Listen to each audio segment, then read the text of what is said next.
नमस्कार दोस्तों, आप सभी लोगों का स्टडी IQ अकेडमी स्वागत है। आप लोगों के लिए दोस्तों राजस्थान जीके की मैराथन क्लास आज लेके आया हूं। बहुत सारे विद्यार्थी मुझे बोल रहे थे कि सर आप जो है पहले तो 30-30 मिनट की 40-40 मिनट की क्लास लेते हो, आजकल 20 मिनट की लेने लग गए हो। तो दोस्तों आप सभी की भारी डिमांड के ऊपर मैं आज मैराथन क्लास लेके आया हूं और आज ये क्लास बहुत लंबी होने वाली है। और आप लोगों को बता दूं, मैं सभी विद्यार्थियों को आज इस क्लास में हम करेंगे 140 प्रश्न, वो भी टॉप इंपोर्टेंट जो राजस्थान जीके के प्रश्न होंगे, art and culture, geography, history और आपके पॉलिटी के जो भी प्रश्न आपकी परीक्षा में आ सकते हैं वो सारे के सारे प्रश्न हम करने वाले हैं आज की इस क्लास में। तो क्लास को अंत तक देखना और सभी विद्यार्थियों से मेरी रिक्वेस्ट है वीडियो को फटाफट से शेयर कर दो। आप कभी भी वीडियो देख रहे हो आप वीडियो को शेयर कर दो तुरंत, सभी के सभी विद्यार्थी। अभी ये मैराथन क्लास होने वाली है, लंबी चलने वाली है, ठीक है ना। तो जो लंबी रेस के घोड़े हैं,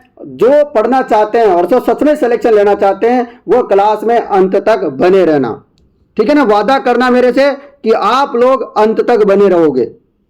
चलिए शुरुआत करते हैं। पूरे 140 प्रश्न, जिनको टेस्ट सीरीज वगैरह लेनी है वो अंत में बात करेंगे 140 क्वेश्चन के बाद। चलो दोस्तों अब शुरू करते हैं क्लास को। पहला क्वेश्चन आपके सामने स्क्रीन पर, मुख्यमंत्री लघु उद्योग प्रोत्साहन योजना का उद्देश्य है। मुख्यमंत्री लघु उद्योग प्रोत्साहन योजना का उद्देश्य क्या है? तो इसका उद्देश्य है, मुख्यमंत्री लघु उद्योग प्रोत्साहन योजना का उद्देश्य है उपक्रमों को स्थापना करना एवं नए रोजगार अवसर उपलब्ध करवाना। ये दोनों क्या है, इसके लक्ष्य हैं, उद्देश्य है। चलो नेक्स्ट प्रश्न ये रहा, राजस्थान में कितनी बार राष्ट्रपति शासन लागू किया गया? तो आप लोगों को पता होगा दोस्तों, राजस्थान में अब तक 4 बार राष्ट्रपति शासन लग गया है। कब कब लगा है याद रखना, 1967 में, 1977 में, 1980 में और 1992 में। तो ये 4 बार राष्ट्रपति शासन लगा है, याद रखना, इंपॉर्टेंट है आप लोगों के लिए।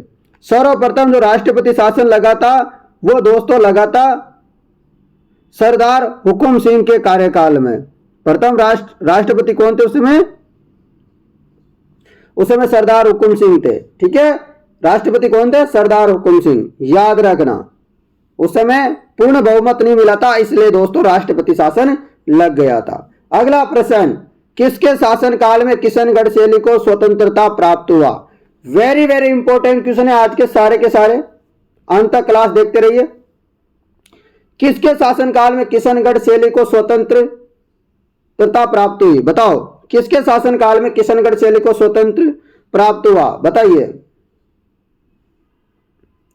चले बहुत बढ़िया, जवाब हो जाएगा सामंत सिंह के शासनकाल में किशनगढ़ शैली को स्वतंत्रता प्राप्त हुई। ये आप लोगों को याद रखना, स्वतंत्र स्वरूप प्राप्त हुआ, ये याद रखिए दोस्तों। किशनगढ़ शैली के प्रमुख चित्रकार कौन कौन है? क्वेश्चन आता है तो याद करना, नोट डाउन करो। देखो नोट्स बनाओ, मैं अभी कॉपी ले पेन लेके बैठ जाओ। नाम बोल रहा हूं किशनगढ़ चित्रशैली के, नोट डाउन करना। निहाल चंद वेरी इंपॉर्टेंट, लाडली दास, बदन सिंह, तुलसीदास, सीताराम, नानकराम, मूलराज, भीकम चंद, सवाई राम, अमीर चंद।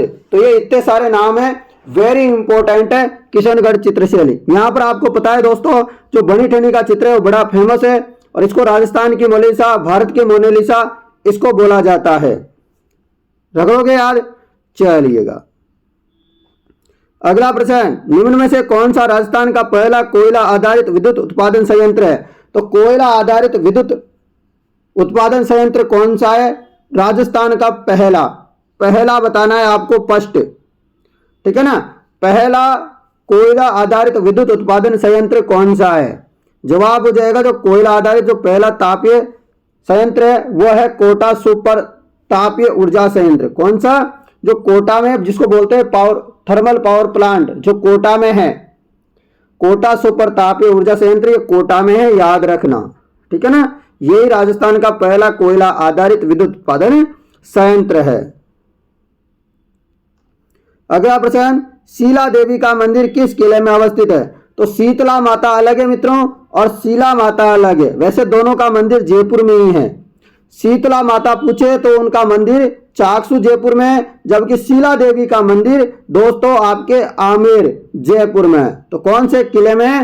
तो ये है आमेर का जो किला है, जयपुर में स्थित है। यह मूर्ति दोस्तों आपको पता होगा, जो राजा मानसिंह था वो बंगाल के अभियान में गया होता, फिर वहां पर राजा केदार कायद से क्या हो गई, लड़ाई हुई, वहां पर इन्होंने जो है जीता युद्ध, और दोस्तों वहां से मूर्ति लेके आए थे शिला देवी की। तो ये आप लोग याद रखना, बंगाल अभियान से लेके आए थे मानसिंह। तो आपसे पूछा जाए कि कौन लेके आया था, तो मानसिंह लेके आया था। कहां से? बंगाल से। और किससे ला के आए थे? केदार कायद से।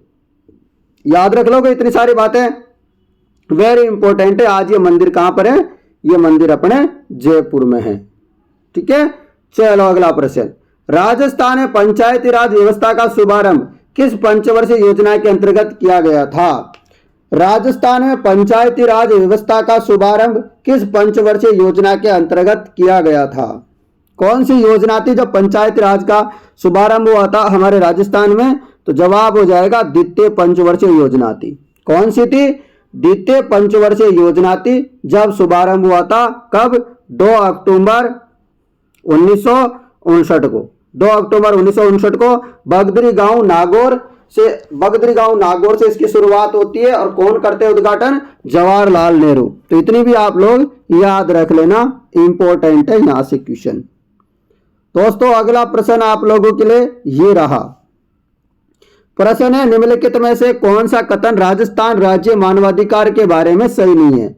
यानी कि जो राज्य मानवाधिकार आयोग है, इसके बारे में इनमें से 3 कथन तो सही है, परंतु एक कथन क्या है? गलत है। आपको पता है ये बहु सदस्य निकाय है, जिसमें अध्यक्ष वो 2 अन्य सदस्य होते हैं, यानी कि एक तो अध्यक्ष होते हैं प्लस 2 अन्य सदस्य होते हैं।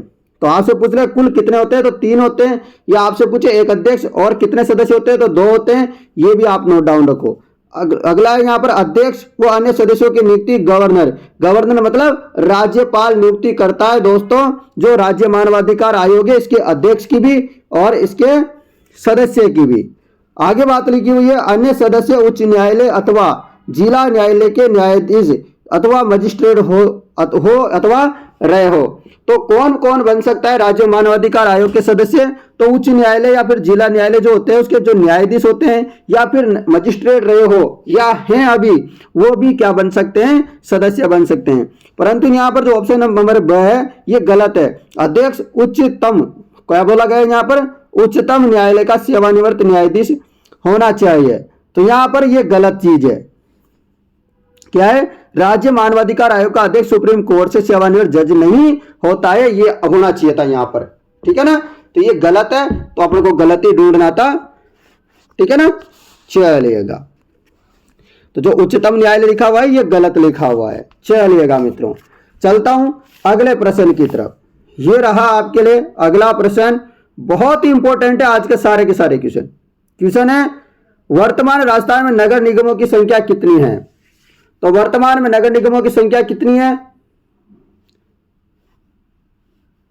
दोस्तों आपको पता होगा, एक अशोक गहलोत जी बना के चले गए थे अलवर को, 11 हो गए थे, अभी 2 और बन गए हैं। तो इस प्रकार कुल कितने हो गए? 13। इस समय कुल कितने हैं? 13। तो याद रख लेना 13 है। तो यहां पर या तो ऑप्शन में 13 कर लो, याद रख लेना। ठीक है ना? 13 है वर्तमान में, पर अभी कम करने की बात चल रही है। जयपुर और जोधपुर को एक एक कम करने की बात चल रही है, परंतु अभी वर्तमान की बात करें तो 13 नगर निगम है राजस्थान में, याद कर लेना। अगला प्रश्न, किस किसान आंदोलन के संदर्भ में ट्रेंच आयोग का गठन किया गया था? ट्रेंच आयोग आप सभी विद्यार्थियों को पता होगा दोस्तों। ट्रेंच आयोग का जो है गठन कहां हुआ था? तो बेंगू किसान आंदोलन था ना दोस्तों, मेवाड़ में बेंगू किसान आंदोलन, वहां पर ही दोस्तों ट्रेंच आयोग का गठन हुआ था, आपको याद रखना है। ठीक है ना? ट्रेंच आयोग का संबंध है बेंगू किसान आंदोलन से। नेक्स्ट क्वेश्चन, महाराजा श्री उम्मेद मिल्स राजस्थान में कहां है? क्वेश्चन बहुत अच्छा है। क्यों अच्छा है? क्योंकि उम्मेद, आपको महाराजा श्री उम्मेद नाम याद आते ही आप पहुंचोगे जोधपुर में, एग्जामिनर पहुंचेगा ऐसे, तो आप इसलिए गलती करोगे। तो ध्यान से सुनो, महाराजा श्री उम्मेद मिल्स आपसे पूछे राजस्थान में कहां है, तो याद रखना, अच्छे से नोट डाउन कर लो, कहीं भी लिख लो साइड वाइड में कहीं भी, तो याद रखना पाली में है। महाराजा श्री उम्मेद मिल्स पूछे, महाराजा श्री उम्मेद मिल्स पूछे, मैं जोर दे रहा हूं इसीलिए ताकि आपको याद रहे, कभी गलती ना करो, तो पाली में है। अगला प्रश्न, उस प्रतिहार शासक का नाम बताइए जिसने न केवल अरबों के आगे बढ़ने पर अंकुश लगाया बल्कि अनेक शासकों को उनके आधिपत्य से मुक्त भी किया। तो उस प्रतिहार शासक का नाम आपको बताना है। तो उस प्रतिहार शासक का दोस्तों आपको पता है मेड़ता से अपनी राजधानी चेंज कर ली थी इन्होंने। तो ये दोस्तों जबरदस्त राजा थे। तो नागवट प्रथम, ठीक है ना, नागवट प्रथम आप लोगों को याद रखना है। तो रख लोगे दोस्तों, मैं आपको डिटेल बता रहा हूं इसलिए थोड़ा थोड़ा टाइम भी लग रहा है, आप समझा करो, ठीक है दोस्तों। तो आप लोगों को मैं देखो डिटेल भी बताऊंगा और क्वेश्चन भी करवाऊंगा। तो अभी तो अपन तो 140 क्वेश्चन कर रहे हैं वैसे तो, पर मैं आपको बता रहा हूं लगभग अपन डिटेल वगैरह कर करा के 500 से भी ज्यादा क्वेश्चन कर लेंगे। चिंता मत करो आप लोग, आपकी तैयारी में 4 चांद लगा देगी ये क्लास। आप अच्छे से लो इस क्लास को, बस आपको काम है क्लास अच्छे से लेना। जोधपुर का प्रसिद्ध बादला निम्न में से क्या है? तो आपने नाम सुना होगा कि जोधपुर में बादला प्रसिद्ध है। तो जोधपुर का जो बादला है, तो बादला क्या समस्या है? तो बादला दोस्तों एक ठंडे पानी की बोतल होती है जो किससे बनी होती है? जस्ते से। जस्ते से बनी पानी की बोतल होती है और इसमें गर्मियों के दिनों में पानी रखा जाता है जो बहुत ठंडा हो जाता है और मजा आ जाता है एकदम, ठीक है ना। तो दोस्तों ये आप लोगों को याद रखना है, बादला जस्ते से बना एक पानी का पात्र है, बोतल है। नेक्स्ट प्रश्न आप लोगों के लिए, देखो फटाफट आंसर दिया करो। एक तो जोधपुर में जसवंतड़ा का निर्माण किसने करवाया था? तो आपको याद रखना है जोधपुर में जो जसवंतड़ा है इसका निर्माण करवाया था दोस्तों किसने? महाराजा सरदार सिंह ने। बहुत सारे बच्चे जसवंत सिंह द्वितीय लगा देंगे जो कि गलत हो जाएगा, आपको याद रखना है महाराजा सरदार सिंह। महाराजा सरदार सिंह जो जोधपुर के राजा थे उन्होंने निर्माण करवाया था जसवंतड़ा का। किसने? सरदार सिंह ने। नेक्स्ट प्रश्न, अरावली की दूसरी सबसे ऊंची चोटी। सबसे ऊंची चोटी तो आपको पता है गुरु शिखर है अरावली की, जिसकी ऊंचाई है 1722 मीटर। कितनी? 1722 मीटर। दूसरे नंबर की पूछा है यहां पर, तो यह है 1597 मीटर ऊंचाई। कितनी? 1597 मीटर ऊंची पहाड़ी है, ये आप लोगों को याद रख लेना, ठीक है ना। शेरगढ़ या इसको बोलते हैं शेर, ये दोनों सिरोही में है। अगला प्रश्न आपके लिए, राजस्थान में निम्नलिखित जलवायु प्रदेशों में से कौन सा सबसे कम वार्षिक वर्षा प्राप्त करता है? तो दोस्तों सबसे कम वार्षिक वर्षा वही प्राप्त करेगा जो पश्चिमी राजस्थान में आता होगा। पश्चिम राजस्थान में भी एकदम लास्ट में पश्चिम में जैसलमेर वगैरह का क्षेत्र आता होगा। किस में आता है बताओ फटाफट। तो आप लोगों ने नाम सुना होगा BWHW, ये कोपेन के वर्गीकरण में आता है। तो कोपेन के वर्गीकरण के अनुसार सबसे कम जो वर्षा होती है वह BWHW में होती है, यानी कि इसका नाम है पश्चिमी मरुस्थलीय प्रदेश। तो यहां पर सबसे कम वर्षा होती है, आप लोगों को याद रखना है। चलो अगला प्रश्न, ये रहा आपका अगला प्रश्न। गोविंदगिरी की गतिविधियों का केंद्र 1911-1912 में था। तो गोविंदगिरी जो कि आपको पता है आदिवासियों के लिए इन्होंने बहुत आंदोलन चलाए थे, संप सभा की स्थापना भी की थी इन्होंने, ठीक है दोस्तों। तो इन्होंने दोस्तों जो अपना केंद्र बताना है कि जो 1911 और 1912 में जो इन्होंने आंदोलन वगैरह किए उसका मेन केंद्र क्या था, मुख्य केंद्र क्या था? तो आपको याद रखना है बेड़सा, एक जगह पड़ती है बेड़सा, ये इनका मुख्य केंद्र था। आप लोगों को याद रखना है बेड़सा। कौन सा? बेड़सा याद रख लेना। नेक्स्ट प्रश्न दोस्तों, अभी आपने राज्यपाल है वो परिवर्तन हो गए, हरिभाऊ वागड़े हो गए। तो यहां पर अपन जो है ऑप्शन में चेंज कर लें, ये है तो हरिभाऊ, ठीक है ना। हरिभाऊ वागड़े राजस्थान के राज्यपाल कौन से नंबर के हैं? ऐसे पूछे जाए तो 45वें नंबर का। यदि कलराज मिश्र का पूछा जाए कि कौन से नंबर के थे, तो 44वें नंबर के थे। क्या याद रखोगे? कलराज मिश्र 44वें नंबर के थे। और अभी कौन है वर्तमान में? हरिभाऊ वागड़े कौन से नंबर के हैं? 45वें नंबर के। अभी कल परसों ही दोस्तों, हाँ कल परसों एक एग्जाम हुई है लाइब्रेरियन की, सुना होगा, उसमें क्वेश्चन आया था जो कि हरिभाऊ वागड़े इन्होंने अपने पद की, राज्यपाल पद की शपथ कब ली? क्वेश्चन आया था ना, तो कब ली थी? 31 जुलाई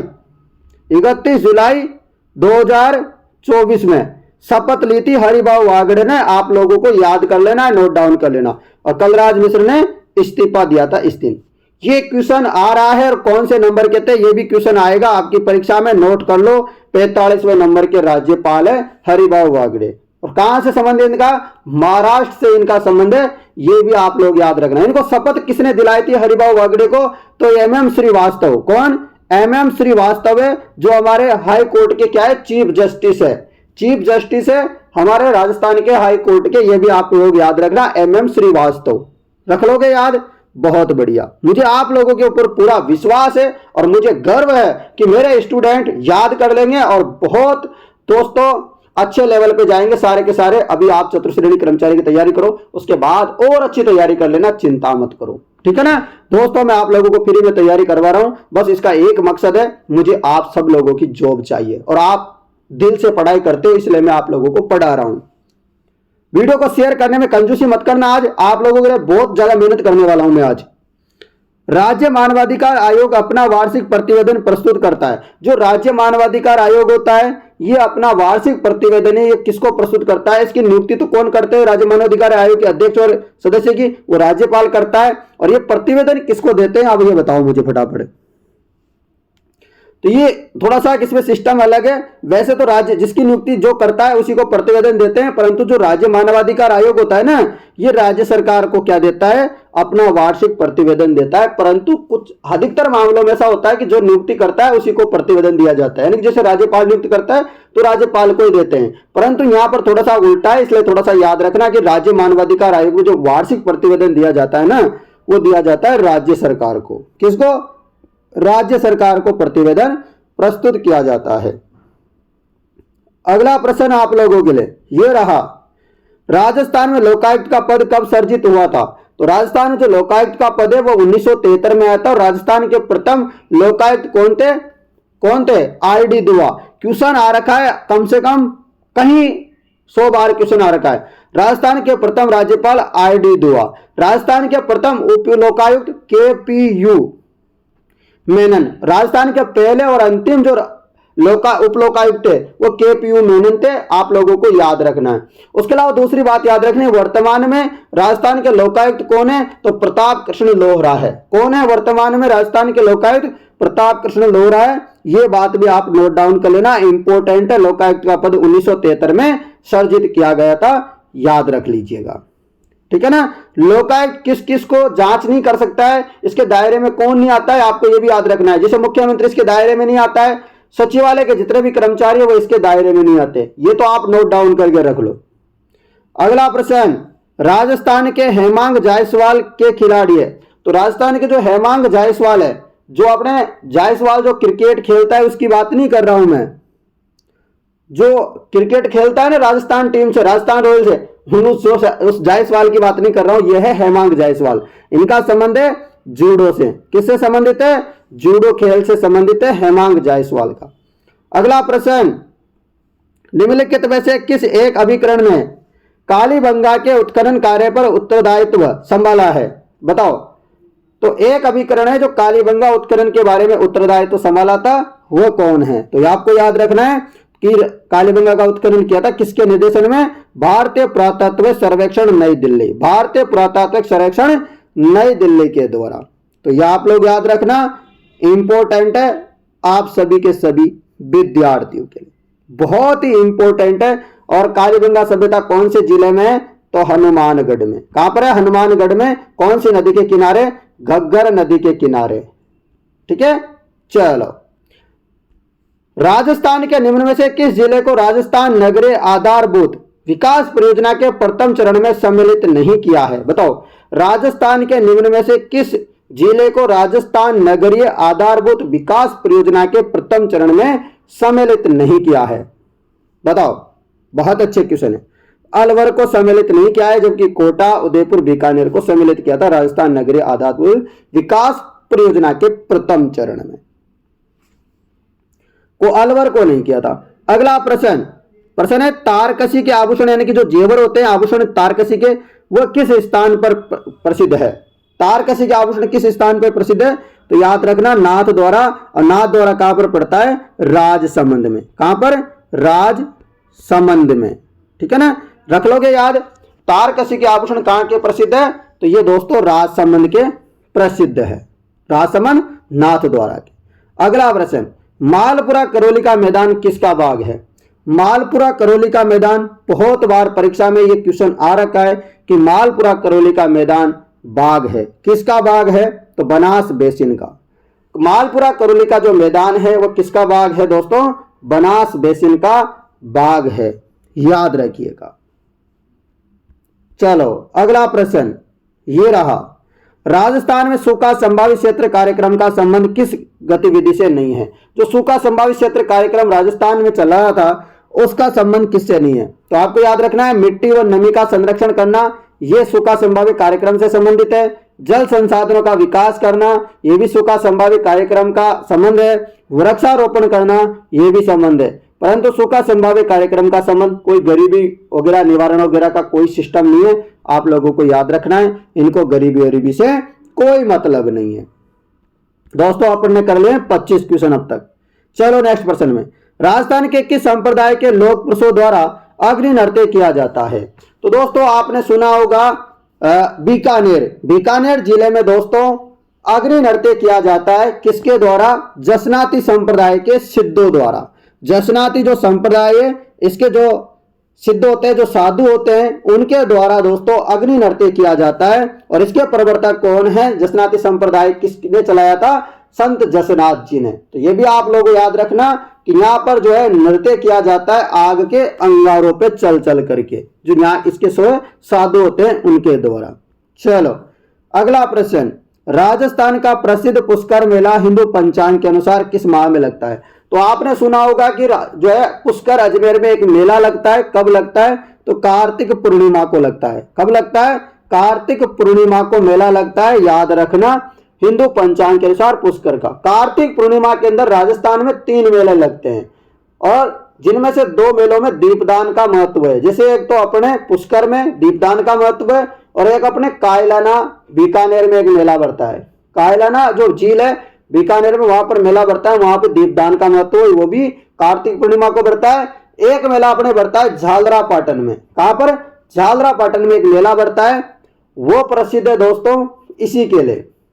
वहां पर भी कार्तिक पूर्णिमा को मेला बढ़ता है, झालरा पाटन झालावाड़ में, याद रख लोगे। बहुत बढ़िया, 3 मेला बढ़ते हैं राजस्थान में। बूंदी और कोटा क्षेत्र में कौन सी बोली बोली जाती है? बूंदी, कोटा, बारा, झालावाड़, इन क्षेत्रों में हाड़ौती बोली बोली जाती है। कौन सी बोली बोलते हैं? यहाँ पर हाड़ौती बोली बोली जाती है मित्रों। कौन सी? हाड़ौती बोली बोली जाती है। मेवाती आपको बताया अलवर भरतपुर में बोली जाती है। ब्रज बोली भरतपुर के कुछ क्षेत्र और धौलपुर वगैरह में बोली जाती है, याद रख लेना। अगला प्रश्न, गंभीरी और बेड़च नदियों के संगम पर कौन सा किला है? मैंने कल जो क्लास ली थी आप लोगों की उसमें भी करवाया था मैंने। आप लोगों ने अच्छे से क्लास ली होगी कल की, तो सभी विद्यार्थियों को पता होगा कि सर ने यह प्रश्न करवाया था। तो गंभीरी और बेड़च नदियों के किनारे पे दोस्तों चित्तौड़गढ़ का किला बना हुआ है। कौन सा किला? चित्तौड़गढ़ का किला बना हुआ है। गंभीरी और बेड़च नदियों के किनारे चित्तौड़गढ़ का किला, याद रखना। रख लोगे याद? चलो, चित्तौड़गढ़ के किले के बारे में आपको एक एक चीज याद होना चाहिए। बीकानेर जिले से प्रभावित होने वाली नदी का क्या नाम है? बीकानेर जिले हो गया, या चूरू जिला हो गया, या आपके फलोदी जिला हो गया, इनसे प्रभावित होने वाली नदी का नाम है कोई नहीं। मतलब यहां से तीनों जिलों से कोई नदी प्रभावित नहीं होती है, याद कर लेना। क्वेश्चन ऐसे आ जाता है कि चूरू जिले से कौन सी नदी प्रभावित होती है, फलोदी से कौन सी होती है, बीकानेर से कौन सी होती है। तो इन 3 ऐसे राजस्थान के जिले जहां से कोई भी नदी प्रवाहित नहीं होती है, नोट डाउन कर लो। ठीक है मित्रों, रख लोगे याद? बहुत बढ़िया, गजब। प्रश्न अगला, नागौर जिले में कौन सी झील स्थित नहीं है? नागौर जिले में कौन सी झील नहीं है? आपन को आंसर बताना है। तो रेवासा नहीं है। कौन सी नहीं है? तो रेवासा कहां पर है सर? तो रेवासा कहां है ये दोस्तों बताओ फटाफट, कमेंट करके बताओगे आप। नागौर में तो नहीं है, ठीक है ना। चलो अगला प्रश्न, राजस्थान लोक सेवा आयोग यानी कि आरपीएससी के सदस्यों को पद से हटाया जा सकता है। यानी कि आरपीएससी के सदस्य हैं, जिसे बाबूलाल कटारा था ना, उसे हटाया नहीं गया है आज तक। क्यों? रीजन है उसके पीछे, केवल राष्ट्रपति हटा सकता है। देखो आप बताओ, आंसर बताओ फटाफट मुझे। तो दोस्तों राष्ट्रपति के द्वारा सर्वोच्च न्यायालय की जांच के बाद ही हटा सकते हैं।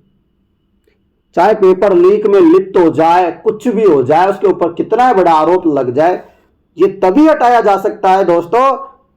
उच्च न्यायालय जांच करेगा, फिर दोषी पाया जाएगा, फिर राष्ट्रपति हटाएगा। इतना बड़ा प्रोसेस है आरपीसी के सदस्य को हटाए जाने का। दूसरी बात सुन लो मेरी, इसकी नियुक्ति करता है राज्यपाल, परंतु हटा नहीं सकता। नियुक्ति तो करता है, हटा नहीं सकता। अगला प्रश्न आपके लिए, निम्नलिखित में से कौन सा समय मानसून प्रत्यावर्तन की ऋतु का है? मानसून प्रत्यावर्तन, प्रत्यावर्तन का मतलब होता है लौटता हुआ मानसून का काल बताना है आपको। प्रत्यावर्तन का मतलब क्या होता है? लौटता हुआ। तो लौटता हुआ मानसून का कार्यकाल है, क्या है? अक्टूबर से मध्य दिसंबर। लौटते मानसून का कार्यकाल है अक्टूबर से मध्य दिसंबर। रखोगे याद? बहुत बढ़िया, खूब। चलो अगला प्रश्न आपके लिए, ये रहा मित्रों अगला प्रश्न। सुमित्रा सिंह राजस्थान राज्य की पहली महिला विधानसभा अध्यक्ष कौन सी विधानसभा में बनी? दोस्तों आपको याद रखना है कि राजस्थान की पहली महिला विधानसभा अध्यक्ष कौन थी? क्वेश्चन ये भी आ सकता है, तो याद रखना सुमित्रा सिंह कौन सी विधानसभा में बनी? क्वेश्चन ये भी आ सकता है, तो बताओ। जवाब हो जाएगा 12वीं विधानसभा में। कब बनी थी? 12वीं विधानसभा में पहली महिला विधानसभा अध्यक्ष बनी थी सुमित्रा सिंह, 12वीं विधानसभा में। कौन सी में? 12वीं विधानसभा में।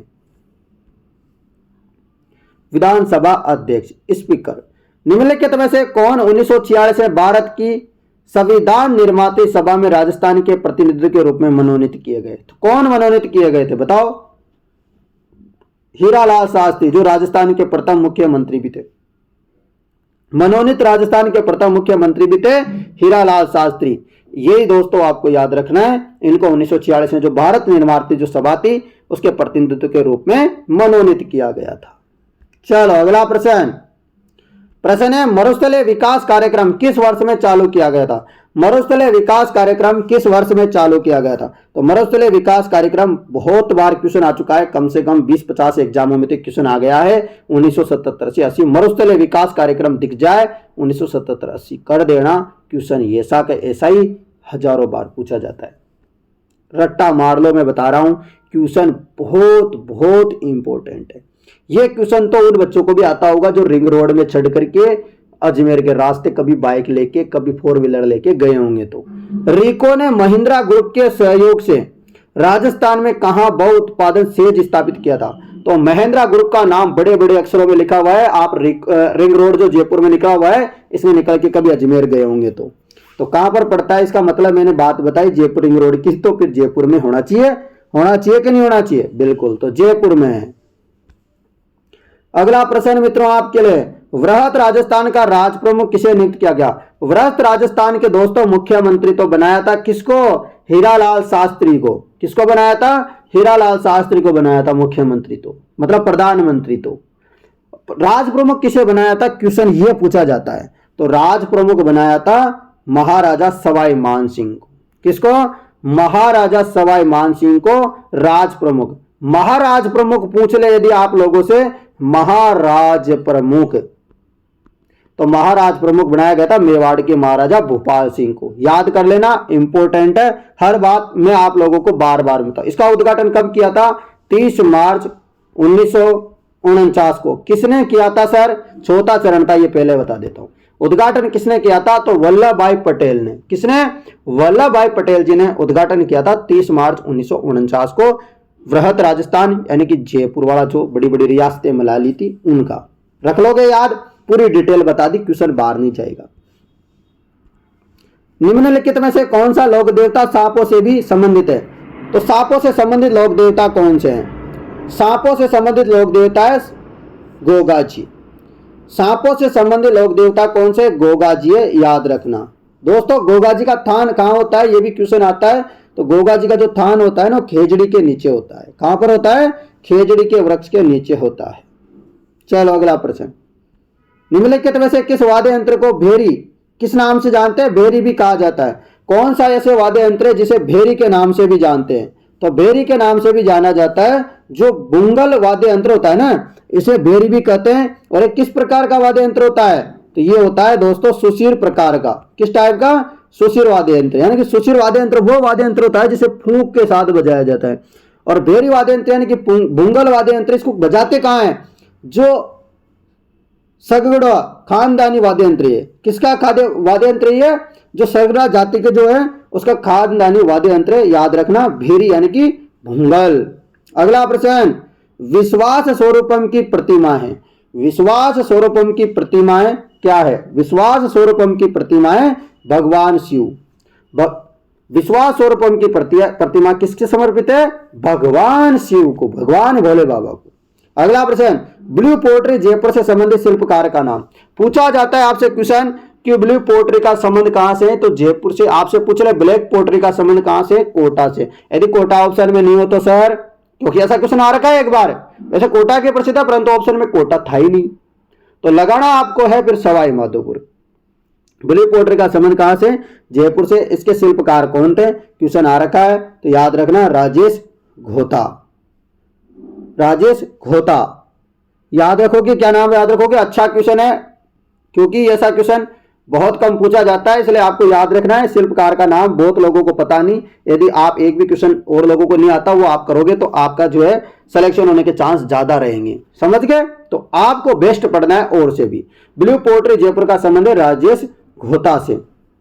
अगला प्रश्न आप लोगों के लिए, आर्थिक समीक्षा 2021-22 के अनुसार, अब इसको छोड़ दो, अब आर्थिक समीक्षा नहीं आ गई है, ये नहीं आएगा, ठीक है ना, ये नहीं आएगा। वैसे इसका आंसर क्या हो जाएगा? 11.04, यदि आपको देखना है तो। दोस्तों आगे चलते हैं नेक्स्ट प्रश्नों की तरफ। अपन ने कितने प्रश्न कर लिए? 43 प्रश्न कर लिए अपन ने। कितने? 43 प्रश्न कर लिए। आप लोगों को याद रखना है कितने मिनट में कर लिए? आधे घंटे में कर लिए। चलो डिटेल के साथ किए, ऐसा नहीं है कि इतने से प्रश्न करने में इतना सारा समय लगा दिया। यदि आप मना कर दोगे सर डिटेल नहीं बतानी, तब भी पूरा का पूरा सिलेबस अब तक तो पूरी वीडियो कंप्लीट हो जाती। परंतु मैं आप लोगों को एक चीज बताऊं, मैं जैसे भी पढ़ा रहा हूं आप पढ़िए ईमानदारी से। यदि आप लोगों को सिलेक्शन चाहिए ना, सच में आप अपने मम्मी पापा का नाम रोशन करना चाहते हो, बहुत सारी मेरी बहनें हैं जो शादीशुदा है फिर भी अपनी पढ़ाई कर रही है, कैसे भी कर करा के अपना टाइम निकाल करके, तो उनसे भी एक बात बोलूंगा, आपको अपने घर में इज्जत बनानी है तो आपको ये नौकरी लगनी पड़ेगी। आप लोगों के पास कोई ऑप्शन नहीं है। मेरा आप लोगों से गुजारिश है कि अच्छे से पढ़ो। मैं आप सभी लोगों के लिए फ्री में पढ़ा रहा हूं, बस इतना याद रखना, आपका भाई आपको पढ़ा रहा है तो आपको अच्छे से पढ़ना है, आपको अपने भाई की लाज बचानी है, बस इतना समझ लो आज आप, ठीक है ना। आप मुझे भाई मानो और मेरी लाज बचानी है, इसे समझ लो आप तो, और कुछ समझो ना समझो, ठीक है। शुरू करें अगला क्वेश्चन को। चलो 43 क्वेश्चन हो गए, चलते हैं नेक्स्ट पार्ट की तरफ। राजस्थान के कितने जिलों में जनजातीय क्षेत्र विकास स्कीम लागू की जा रही है? जवाब हो जाएगा 8 जिलों में। अगला प्रश्न, पंचायत राज संस्थानों के लिए दलीय निर्वाचन की अनुशंसा किसने की? यानी कि पंचायत जो चुनाव होते हैं ना, उसमें एक समिति थी, उन्होंने कहा था कि यहां पर भी जैसे बीजेपी कांग्रेस वगैरह, जैसे आरएलपी वगैरह, बाप पार्टी ऐसे होते हैं ना, तो ये क्या होना चाहिए, ये पंचायतों में भी होना चाहिए। ऐसी अनुशंसा की थी। किसने की थी? जो अशोक मेहता समिति ने मित्रों, तो अशोक मेहता समिति ने यह सिफारिश की थी कि पंचायतों में भी, संस्थाओं में भी दलीय निर्वाचन की अनुशंसा होनी चाहिए। अगला प्रश्न, प्रसिद्ध चित्रकार साहिबदीन चित्रकला किस शैली से संबंधित है? क्वेश्चन मित्रों ये बहुत बार करवा दिया हूं, आप लोग जो मेरे से लगातार क्लास ले रहे होंगे उन सबको पता होगा। ये क्वेश्चन अभी भी मतलब बहुत एग्जामों में पूछा जा रहा है, मैंने करवाया ना, उसके बाद भी बहुत एग्जाम में, अभी आरएस में भी आया था ऐसा क्वेश्चन, मैंने बताया था कि अपन ने पहले ही करवा दिया था। आप लोगों को देखो दो चीज ध्यान देनी है। यदि आपसे साहिबदीन पूछे तो मेवाड़ लगा देना आंसर। यदि आपसे साहिब राम पूछे, क्या पूछे? साहिब, और फिर क्या बोल दे? राम, साहिब राम, तो साहिब राम आ जाए तो ढूंढाड़ यानी कि जयपुर। ढूंढाड़ मतलब जयपुर। रख लोगे याद? बताओ मुझे कमेंट करके, रख लोगे ना याद? आपसे पूछ ले राजस्थान की सबसे प्राचीन चित्रकला स्कूल कौन सी है, तो वो कौन सी हो जाएगी? मेवाड़ हो जाएगी। कौन सी हो जाएगी? मेवाड़ हो जाएगी। अगला प्रश्न, राजस्थान में पार्ले बिस्कुट फैक्ट्री कहाँ है? तो राजस्थान में जो पार्ले जी के बिस्कुट खाते होंगे ना आप लोग, जो छोटा सा बच्चा आता है प्यारा सा, और वो पार्ले जी के बिस्कुट खाते हैं। बचपन में तो यही खाए थे भाई साहब, अभी तो पता नहीं आप कुछ खाते होंगे, पता नहीं, आजकल तो नए नए टाइप के बिस्कुट आने लग गए, ठीक है ना, पर अभी भी खाते हैं, पार्ले जी बिस्कुट है। तो पार्ले जी बिस्कुट की फैक्ट्री कहाँ है? तो नीमराणा में। कहां पर है? नीमराणा में है, नीमराणा में। रख लोगे याद, नीमराणा में पार्ले जी बिस्कुट की फैक्ट्री। अगला प्रश्न, आहड़ का उत्खनन कार्य किसके नेतृत्व में संपादित हुआ था? जो आहड़ है उदयपुर में बनास नदी के किनारे, इसका उत्खनन किसके नेतृत्व में हुआ था? किसने उत्खनन किया था? तो एच.डी. साकलिया ने। हंसमुख धीरज साकलिया ने दोस्तों इसका उत्खनन किया था। याद रखना है, आहड़ सभ्यता का। किसका? आहड़ सभ्यता का। इसको आगाटपुर भी बोलते हैं। क्या बोलते हैं? आगाटपुर भी बोलते हैं और ताम्र नगरी भी बोलते हैं इसको। ठीक है ना। चलो अगला प्रश्न ये रहा, राज्यपाल द्वारा राज्य की विधान परिषद, अपने वैसे राजस्थान में विधान परिषद है नहीं, परंतु यदि होती या मान लो भविष्य में होगी तो कितने प्रतिशत सदस्यों को राज्यपाल क्या करता है? मनोनीत करता है। आपको प्रश्न आना चाहिए कि राज्यपाल द्वारा राज्य की जो विधान परिषद होती है उसके कितने सदस्यों को दोस्तों राज्यपाल मनोनीत करता है? बताओ। जवाब हो जाएगा सदस्यों की कुल संख्या का 1/6 भाग। सदस्यों की कुल संख्या का 1/6 भाग क्या करता है? राज्यपाल क्या करता है? नियुक्त करता है, यानी कि मनोनीत करता है। रख लोगे याद। चलो अगले प्रश्न में चलते हैं। ये रहा, अभी मैंने थोड़ी देर पहले आपसे बोला था कि राजस्थान के प्रथम लोकायुक्त, और प्रश्न आ भी गया, देखो आपके सामने। अभी थोड़ी देर पहले बताया था ना मैंने, ये राजस्थान के उप लोकायुक्त है, परंतु आपसे पूछा है लोकायुक्त। राजस्थान के प्रथम लोकायुक्त है I.D. दुआ। अभी कौन है? प्रताप कृष्ण लोहरा। कब संचालित किया गया था इसको? 1973 में पद सर्जित किया था, याद रखना। अगला प्रश्न आप लोगों के लिए ये रहा, ग्राम सभा की एक वर्ष में कितनी न्यूनतम बैठकें होनी चाहिए? यानी कि जो ग्राम सभा होती है अपने पंचायतों में, वो एक साल में कम से कम कितनी बैठक होनी चाहिए वहां पर? तो कम से कम 2 बैठक होनी चाहिए। कितनी होनी चाहिए न्यूनतम? कम से कम 2, तो ज्यादा तो भले से हो जाए कितनी भी, परंतु 2 तो होनी चाहिए। अगला प्रश्न, निम्नलिखित में कौन सा कार्य राजस्थान की जलवायु को निर्धारित करने के लिए उत्तरदायित्व नहीं है?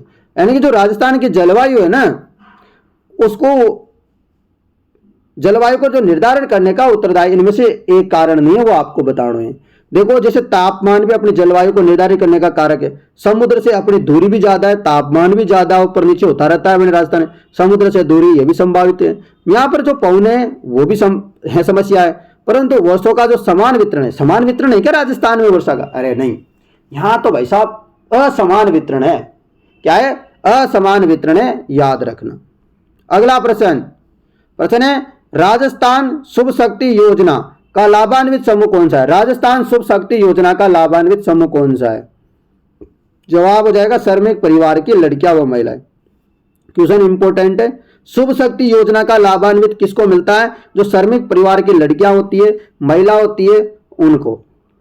ठीक है ना। चलो अगला प्रश्न, क्वेश्चन है आपके लिए, कैलाश सांकला संबंधित है। जो कैलाश सांकला है इनका संबंध किससे है? Tiger man. कैलाश सांकला को किस नाम से जाना जाता है? आपने सुना होगा टाइगर मैन। टाइगर मैन मतलब बाघ संरक्षण से संबंधित है कैलाश सांकला। नेक्स्ट प्रश्न, तरताई माता जिसका मंदिर तलवाड़ा बांसवाड़ा में है स्थित है, ये किस और नाम से भी जानते हैं? तो आपने नाम सुना होगा तलवाड़ा माता जी, यानी कि तरताई माता जो बांसवाड़ा में, जो अपने पूर्व मुख्यमंत्री वसुंधरा राजे इनकी भी कुलदेवी है। और तो इस मंदिर को किस नाम से जानते हैं? और भी नाम से, तो त्रिपुरा सुंदरी नाम सुना है क्या आप लोगों ने? तो आपसे पूछ ले त्रिपुरा सुंदरी माता मंदिर या तुरताई माता मंदिर कहाँ है? तलवाड़ा बांसवाड़ा में। क्वेश्चन बहुत बार आ चुका है।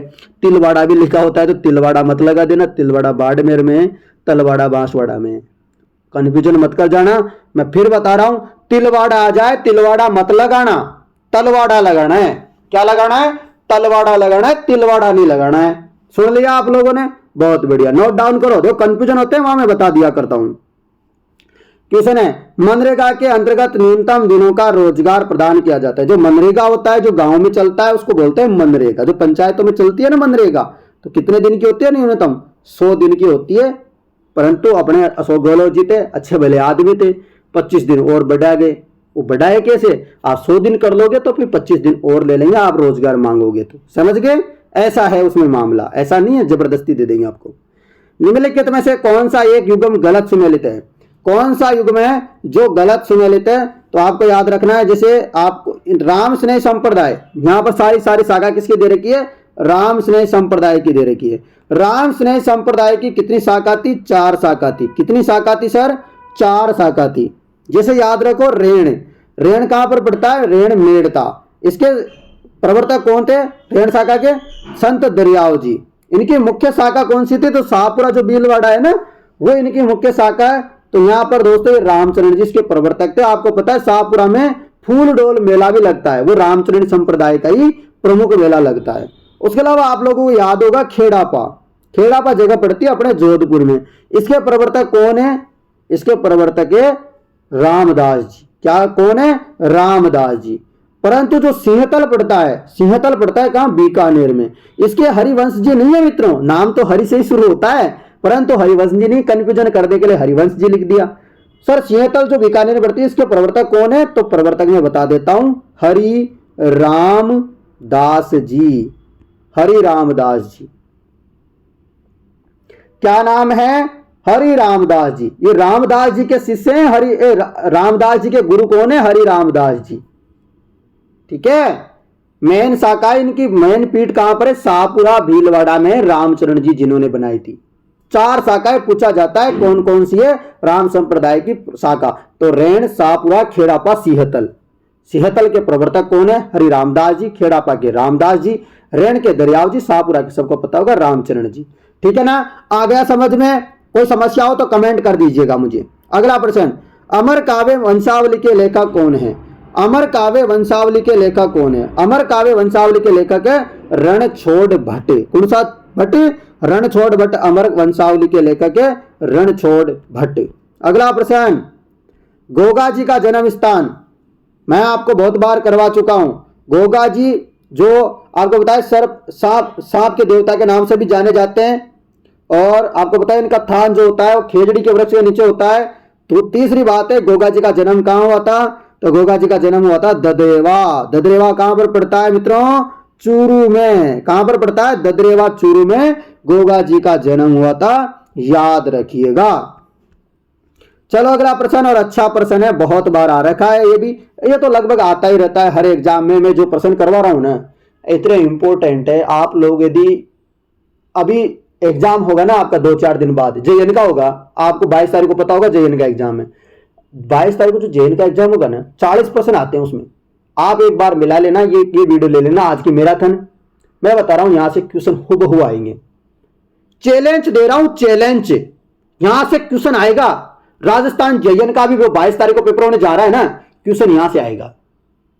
अरे आपकी परीक्षा में तो आएगा ही आएगा, मैं आपकी की तो बात ही कर रहा हूं। परंतु जेएन का जो भी होगा ना 22 तारीख को, जेएल परेरी का होगा थोड़े दिन बाद अप्रैल में, मिला लेना। क्वेश्चन ना मिल जाए ना, पढ़ाना छोड़ दूंगा, चतुर्श्रेणी कर्मचारी की तैयारी नहीं करवाऊंगा आप लोगों को। इतना गारंटी दे रहा है आपका भाई, फिर विश्वास करके पढ़ोगे आप मेरे से, है आप लोगों को विश्वास तो बस जी जान लगा दो और अच्छे से पढ़ो। लगाओ, चलो फटाफट लाइक कर दो, क्लास को शेयर कर दो, कंजूसी मत करा करो। कौन सा राजस्थान का अक्षांश विस्तार है, अक्षांश विस्तार पूछा है, देशांतर विस्तार नहीं पूछा है आप लोगों से। देशांतर पर मैं बताऊंगा, अक्षांश विस्तार बताओ। याद रखना, अक्षांश विस्तार के पीछे उत्तर लिखा होना चाहिए और दशांतर विस्तार के पीछे पूर्व लिखा होना चाहिए, और इसके पीछे उत्तर लिखा होना चाहिए। दक्षिण मक्षिण कुछ भी लिख गया ना, काट दो। यहां दक्षिण दिख रहा है, हो ही नहीं सकता आंसर। यहां दक्षिण दिख रहा है, हो ही नहीं सकता आंसर। ये तो अपन को देखने से पता लग जाएगा। उत्तर नहीं लिख रहा है मतलब पीछे, मतलब कुछ तो गड़बड़े, कुछ तो काली खिचड़ी है। ठीक है ना, तो दोस्तों दो तो हो ही नहीं सकता। 23 डिग्री 3 मिनट, 30 डिग्री 12 मिनट उत्तर, ये बिल्कुल आंसर होगा अपना। 23 डिग्री 3 मिनट उत्तर से लेके 30 डिग्री 12 मिनट उत्तर तक क्या है, अपना अक्षांश विस्तार है। देशांतर विस्तार कितना है सर, वो भी बता दो, तो मैं देशांतर भी बता देता हूं। देशांतर सुन लो अच्छे से, नोट डाउन करो। 69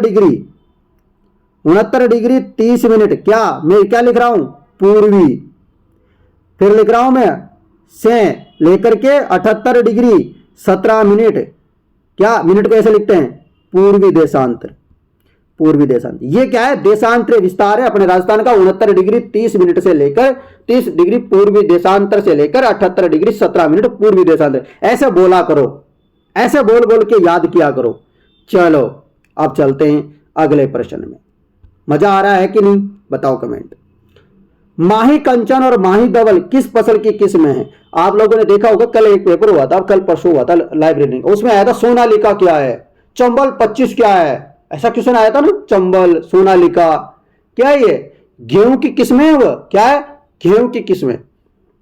याद रखना, क्वेश्चन आ सकता है, ये भी याद रखो। वो करवा दूंगा मैं सारे के सारे पेपर, आप जो नए नए पेपर होने 2025 में सारे करवा दूंगा मैं, चिंता मत करो, समय आने दो।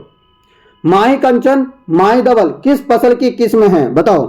तो ये मक्का की किस्म है। किसकी है? मक्का की किस्म है। आपको जो पशु परिचर के एग्जाम हुए ना, पूरे के पूरे सॉल्यूशन करवा दूंगा, चिंता मत करो। जो अपने पशु परिचर के, सीईटी के, यहां से क्वेश्चन आएगा हुबहू अपने पेपरों में, वो सारे करेंगे, जयन के सारे करेंगे, टेंशन मत लो आप लोग, विश्वास है ना मेरे ऊपर, विश्वास नहीं टूटेगा। तो मक्का की किस्में हैं, जैसे माही कंचन हो गया, माही धवल हो गया, आपसे पूछ ले सविता, ये सविता भी इसी के हैं। आपसे पूछ ले मोती, मोती भी इसी का है, ये मक्का की किस्म है। चलो अगला प्रश्न, प्रश्न है अगला, मेवाड़ प्रजामंडल की स्थापना किसकी अध्यक्षता में की गई? ये क्वेश्चन बहुत बार आता है, अभी भी ये जो एग्जाम हो रहे हैं ना जयन वगैरह के, इनमें बहुत आया है ये। बताओ मेवाड़ प्रजामंडल की स्थापना किसने की?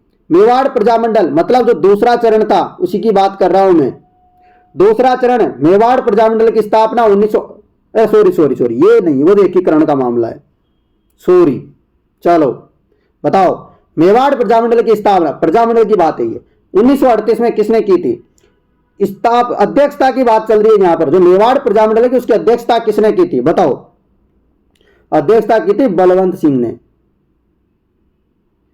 किसने की थी? अध्यक्षता की थी बलवंत सिंह ने। और मेवाड़ प्रजामंडल की स्थापना किसने की थी पूछा जाए, कौन होगा बताओ? माणिक्य लाल वर्मा। याद रख लो, क्वेश्चन आता है। स्थापना किसने की थी? माणिक्य लाल वर्मा ने। अध्यक्षता किसने की थी? बलवंत सिंह मेहता ने। अच्छे से याद कर लो, दोनों में कंफ्यूजन हो जाता है तो कंफ्यूजन नहीं होने का। राज्य पुनर्गठन आयोग के अध्यक्ष कौन थे? राज्य पुनर्गठन आयोग के अध्यक्ष कौन थे बताओ? राज्य पुनर्गठन आयोग के अध्यक्ष, राज्य पुनर्गठन आयोग के अध्यक्ष थे फजल अली। कौन है? फजल अली। अगला प्रश्न, विधान परिषद के सदस्यों का चुनाव किया जाता है। जो विधान परिषद होती है इसके सदस्यों का जो चुनाव किया जाता है वो प्रत्यक्ष चुनाव नहीं होता है, वो अप्रत्यक्ष चुनाव होता है, ये सही है। नामांकन से होता है, ये भी सही है। 2 और 3 सही है, ऑप्शन नंबर से, नामांकन से और अप्रत्यक्ष रूप से होता है। अगला प्रश्न, निम्नलिखित में से किस जिले में महाराव शेखाजी सशस्त्र बल संरक्षण अकादमी का निर्माणाधीन है बताओ? जवाब हो जाएगा सीकर में। कहां पर? सीकर में। अगला प्रश्न, प्रतिहार शासक के शासन काल में जैन ग्रंथ हरिवंश पुराण एवं कोयलमाला की रचना हुई बताओ? प्रतिहार शासक कौन था जिसके शासन काल में जैन ग्रंथ हरिवंश पुराण कोयलमाला की रचना हुई? कौन सा प्रतिहार शासक था उस समय? तो उस समय था वत्सराज। कौन था मित्रों? वत्सराज के समय में दोस्तों हरिवंश पुराण और कोयलमाला की रचना हुई। अगला प्रश्न, राजस्थान के जिलों में से कितने जिले मरुस्थलीय है? राजस्थान के जिलों में से कितने जिले लगभग मरुस्थलीय हैं? पुराने जिलों के अनुसार बता रहा हूं, अभी नया डाटा याद मत करना, पहले बता रहा हूं 12 थे। कितने? 12। अगला प्रश्न, जयपुर घराने का प्रसिद्ध नृत्य कौन सा है? जयपुर घराने का प्रसिद्ध नृत्य है कथक। कथकली नहीं है, याद रखना, कथकली नहीं है, कथक है, कथक।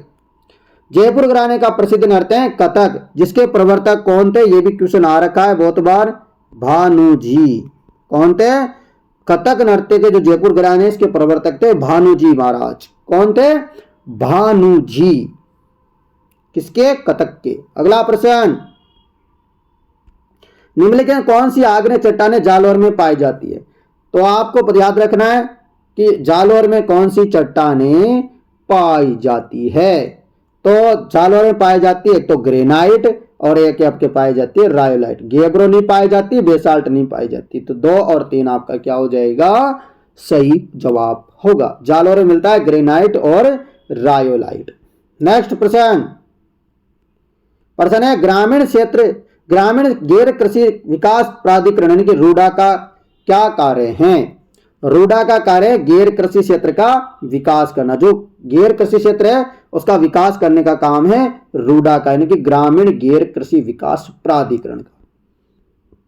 अगला प्रश्न, 7 से 8 अक्टूबर 2021 किस शहर में इवेंट ये क्वेश्चन नहीं आएगा मित्रों, जो नहीं आएगा वह नहीं करना है, जो आएगा वही पढ़ेंगे। प्रश्न अगला, जानकी लाल किस लोक कला से संबंधित है? तो जानकी लाल भांड, जिनको पद्मश्री पुरस्कार भी दिया गया था पिछले वर्ष, पता है आप लोगों को? जानकी लाल भांड जो कि शाहपुरा भीलवाड़ा से संबंधित है, याद है? आया याद? जिन्होंने देश दुनिया में दोस्तों बहुरूपीय कला को दर्शाया है, प्रदर्शन किया है। तो जानकी लाल भांड का संबंध है बहुरूपीय कला से और ये रहने वाले हैं शाहपुरा भीलवाड़ा के। इनको पद्मश्री पुरस्कार भी मिला हुआ है। अगला प्रश्न, निम्नलिखित किलों में से किसे best destination in India silver outlook traveller award 2022 से नवाजा गया? जवाब हो जाएगा कुंभलगढ़ को। किसको? कुंभलगढ़ को। अगला प्रश्न, किशनगढ़ की फल्गुबाई किस नृत्य से संबंधित है? यह क्वेश्चन अभी दोस्तों आपको पता होगा, लाइब्रेरियन में भी आया था। बताओ, देखो अपने अच्छे अच्छे क्वेश्चन है ना, मजा आ जाएगा, चिंता मत करो। किशनगढ़ की जो फल्गुबाई थी, इनका संबंध किस नृत्य से है? तो याद रखना है, क्या याद रखना है? क्या याद रखोगे? चरी नृत्य याद रखोगे? बिल्कुल। तो चरी नृत्य नृत्यांगना कौन है? फल्गुबाई। जो दोस्तों ऊपर जो चरी रख लेते हैं सिर पे और उसमें आंख जो कांकड़ा होता है ना उसको जला देते हैं और लपटे ले लेके बढ़िया तरीके से जलता है। और फल्गुबाई इसकी प्रसिद्ध नृत्यांगना है, गुर्जर जाति की महिला है फल्गुबाई। किशनगढ़ से संबंधित है, किशनगढ़ अजमेर से। याद रख लोगे ना, बहुत बढ़िया।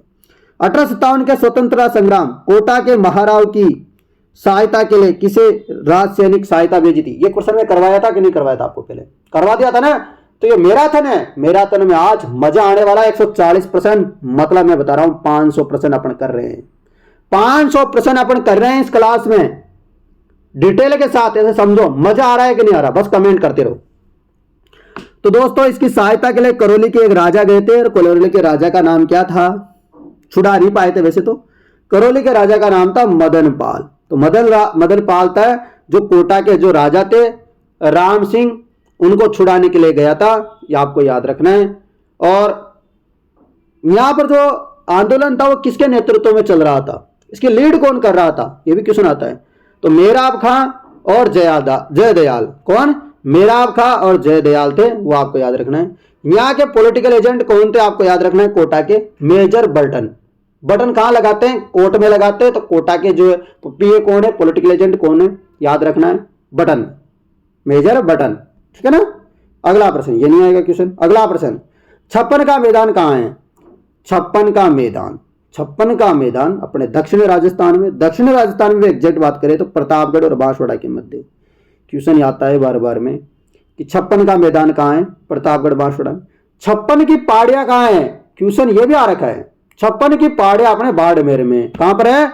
बाड़मेर में छप्पन की पहाड़ियां। जबकि छप्पन का जो मैदान है वह प्रतापगढ़ और बांसवाड़ा के मध्य है, माही नदी के किनारे किनारे।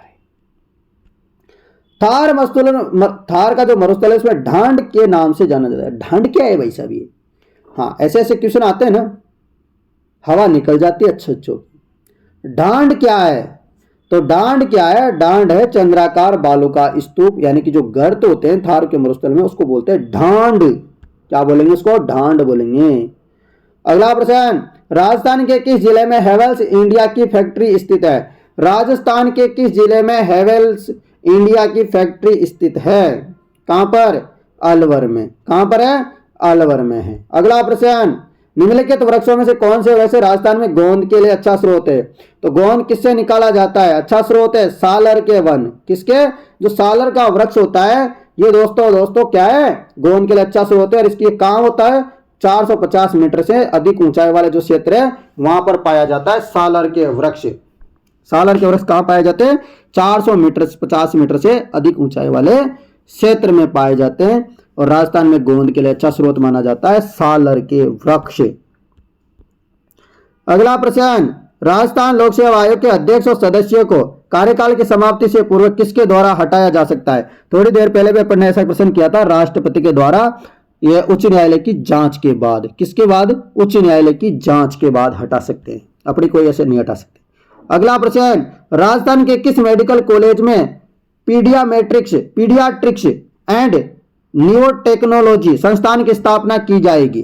कहाँ पे, कौन सी मेडिकल कॉलेज में की जाएगी? तो ये की जाएगी JLN medical college Ajmer. JLN college मतलब जवाहरलाल नेहरू मेडिकल कॉलेज अजमेर में स्थापना की जाएगी। किसकी? पीडियाट्रिक्स एंड नियोनेटोलॉजी संस्थान की।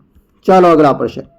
अगला प्रश्न, चंबल परियोजना जिन राज्य की संयुक्त परियोजना है? तो चंबल परियोजना 2 राज्य की संयुक्त परियोजना है, राजस्थान और मध्य प्रदेश की। राजस्थान और मध्य प्रदेश की संयुक्त परियोजना है। 50-50% दोनों का हिस्सा है। 50-50% दोनों का क्या है? हिस्सा है, राजस्थान और मध्य प्रदेश का। चंबल नदी पे 4 बांध बने हुए हैं, आपको याद रखना है। पहला बांध बना हुआ है उधर से आते हैं तो मध्य प्रदेश से, कौन सा है? गांधी सागर बांध है जो 61 मीटर ऊंचा है। उसके बाद आता है अपना राणा प्रताप सागर जो कि चित्तौड़ में बना हुआ है। उसके बाद एक और आता है, उसका नाम है जवाहर सागर बांध, जिसको पीका बांध भी बोलते हैं। और चौथे नंबर का आता है मित्रों कोटा बैराज, ठीक है ना, जिनमें से 3 बांधों में विद्युत का उत्पादन होता है, अपने गांधी सागर, राणा प्रताप सागर, जवाहर सागर। परंतु जो कोटा बैराज है इसमें कोई जो है पानी बिजली का उत्पादन नहीं होता है, याद रखना। अगला प्रश्न आप लोगों के लिए ये रहा। अगला प्रश्न, राजस्थान के सार्वजनिक उपक्रम ब्यूरो का कौन सा कार्य नहीं है? सार्वजनिक उपक्रम ब्यूरो का कार्य नहीं है, कौन सा नहीं है? राजस्थान में निजी उपक्रमों को दिशा निर्देश देना, ये इसका कार्य नहीं है। जबकि सभी सार्वजनिक क्षेत्र के उपक्रमों को कार्य की निगरानी करना इसका कार्य है। राज्य के विभिन्न उपक्रमों की कार्य प्रणाली को समन्वय करना, यह भी इसका कार्य है। राज्य के सभी सार्वजनिक क्षेत्र के उपक्रमों के लिए सूचना एकत्रित करने के लिए समाज शोधन गृह संबंधी सेवा करना, यह भी इसका कार्य है। अगला प्रश्न आप लोगों के लिए ये रहा। 1857 के विद्रोह के समय भीमजी चारण को किस रावत या सामंत ने शरण दी थी? बताओ, 1857 के विद्रोह के समय भीमजी चारण को किस रावत सामंत ने शरण दी थी? ये आपको बताना है। जवाब हो जाएगा जोध सिंह। क्या होगा? जोध सिंह ने शरण दी थी 1857 के समय। जोध सिंह, याद रखना, 1857 में जोध सिंह ने शरण दी थी भीमजी चारण को। किसको? भीमजी चारण को शरण दी थी, याद रखना, जोध सिंह ने। अगला प्रश्न, राजस्थान में इंदिरा गांधी शहरी रोजगार गारंटी, आजकल इसका नाम बदल दिया है, आपको पता होगा, इसका नाम बदल दिया है। इसका नाम बदल दिया है, आपको बता देता हूं पहले। इसका जो शुभारंभ हुआ था, परंतु वो 9 सितंबर 2022 को हुआ था। कब हुआ था? 9 सितंबर 2022 को हुआ था। और इसमें जो वैकेंसी निकली थी उसमें मेरा सिलेक्शन हो गया था। मैंने 28 दिन जॉब की, फिर छोड़ दिया, ठीक है ना। इसमें मेरा सिलेक्शन हो गया था, फिर मैंने छोड़ दिया। आपको बता देता हूं, पिलानी झुंझुनू में हुआ था। अगला प्रश्न है आपका, निम्न में से कौन सा संस्कार जन्म से संबंधित है? निम्न में से कौन सा संस्कार है जो जन्म से संबंधित है? तो जन्म से संबंधित है जड़ूला। जड़ूला किससे संबंधित है? जन्म से संबंधित संस्कार है। अगला प्रश्न, संविधान के किस अनुच्छेद के तहत राज्यपाल विधानमंडल द्वारा पारित किसी विधेयक को राष्ट्रपति की स्वीकृति हेतु सुरक्षित रख सकता है? तो आपको पता होगा दोस्तों, अनुच्छेद 200 के तहत जो है राज्यपाल राष्ट्रपति के लिए जो क्या रखता है? सुरक्षित रख सकता है, ठीक है ना। अगला प्रश्न, अचलगढ़ दुर्ग कहां पर स्थित है? अचलगढ़ दुर्ग कहां पर है? तो अचलगढ़ दुर्ग आपके माउंट आबू सिरोही में है। अचलगढ़ दुर्ग कहां है? माउंट आबू सिरोही में। और इसका निर्माण किसने करवाया था? महाराणा कुंभा ने। किसने? महाराणा कुंभा ने इसका निर्माण करवाया था अचलगढ़ दुर्ग का। अगला प्रश्न, राजस्थान में बार बार अकाल और सूखे का क्या कारण है? राजस्थान में अकाल और सूखा पड़ता रहता है, क्या समस्या है, क्यों पड़ता है?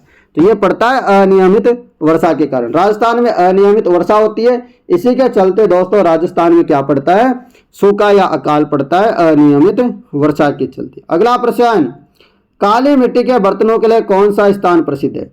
काली मिट्टी के बर्तनों के लिए कौन सा स्थान प्रसिद्ध है? सवाई माधोपुर। थोड़ी देर पहले मैंने बोला था ना, यदि काली मिट्टी के बर्तन या काली ब्लैक पोट्री आपसे पूछ ले तो कोटा होता है वैसे तो आंसर, परंतु क्या होता है जब कोटा ऑप्शन में नहीं होना तो सवाई माधोपुर लगाना है, क्योंकि इसका पड़ोसी जिला यही है।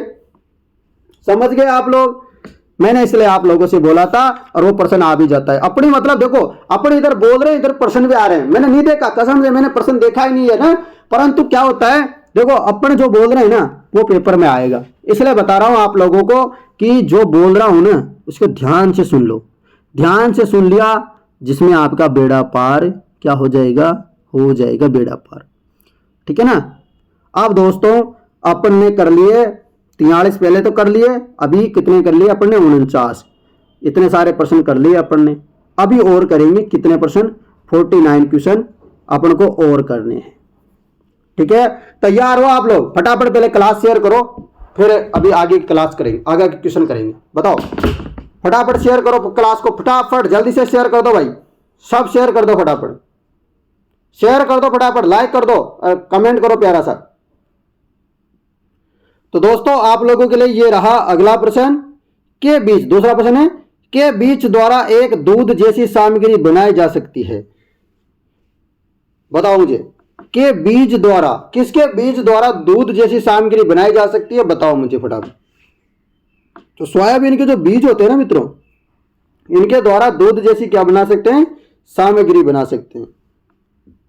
अगला प्रश्न, बागड़ी बोली राजस्थान के किस क्षेत्र में बोली जाती है? बागड़ी बोली राजस्थान के किस क्षेत्र में बोली जाती है? तो दक्षिण जो पश्चिमी क्षेत्र है, कौन सा? दक्षिण पश्चिमी क्षेत्र में दोस्तों क्या बोली जाती है? बागड़ी बोली बोली जाती है। जबकि वागड़ी बोली पूछे आपसे तो दक्षिण राजस्थान में बोलते हैं, परंतु बागड़ी पूछेंगे तो दक्षिण पश्चिम में। वागड़ी दक्षिण में, बागड़ी पूछेंगे तो दक्षिण पश्चिम में, दोनों में अंतर है ना। चलो अगला प्रश्न, अगला प्रश्न आप लोगों के लिए ये रहा, राजस्थान राज्य गंगानगर शुगर मिल्स है। राजस्थान राज्य गंगानगर शुगर मिल्स है, क्या है? सरकारी उपक्रम है। क्या है? सरकारी उपक्रम है, गवर्नमेंट उपक्रम है।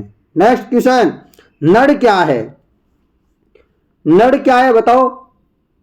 नड़ क्या है? एक लंबी बांसुरी की होती है। नड़ क्या होती है? एक जो लंबी बांसुरी होती है, बांसुरी जैसा होता है परंतु लंबी होती है थोड़ी, तो उसको क्या बोलते हैं? नड़ बोलते हैं।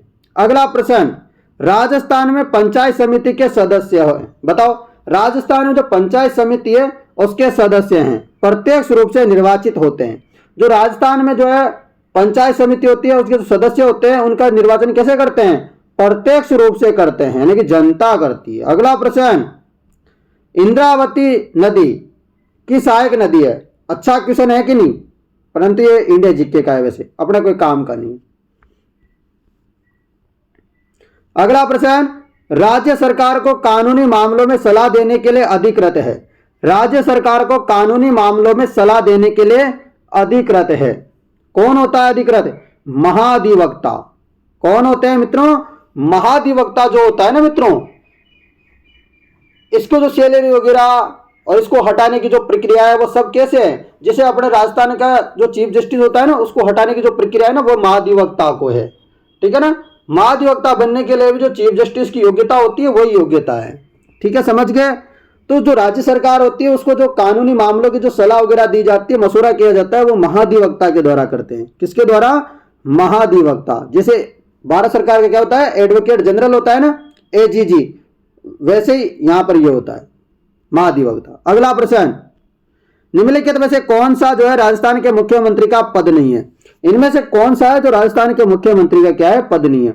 अंतरराष्ट्रीय परिषद का सदस्य भी होता है मुख्यमंत्री, राष्ट्रीय विकास परिषद का सदस्य भी मुख्यमंत्री होता है, मुख्यमंत्री सलाहकार समिति का अध्यक्ष भी होता है। परंतु जो राजस्थान के राजा मानवाधिकार आयोग इसके अध्यक्ष नहीं होते हैं। इसके अध्यक्ष थोड़ी ना होते हैं, नहीं होते ना।